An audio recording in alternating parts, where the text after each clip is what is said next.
Don't say மாமா. மாமா, நான் எப்பவும் நீங்க நல்லா இருக்கணும்னு தான் நினைப்பேன். நான் நல்லா இருக்கணும்னு நினைச்சா ரோஜாவும் நல்லா இருக்கணும்னு நினைக்கணும்ல. நீ செய்யற வேலையெல்லாம் எனக்கு தெரியும். இங்க நடக்கிறதெல்லாம் சாக்ஷி கிட்ட சொல்லணும். அதான உன் திட்டம். நீ இந்த குடும்பத்துக்கும் எனக்கு உண்மையானவளா இருந்திருந்தா சாக்ஷி என்ன பண்றான்னு எனக்கு இன்ஃபர்மேஷன் கொடுத்துருக்கணும். எனக்கு வர கோவத்துக்கு உன்னை அடிக்கணும்னு தோணுதா?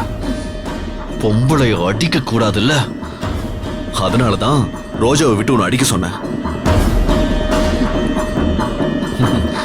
இனிமே நான் சும்மா இருக்க மாட்டேன்.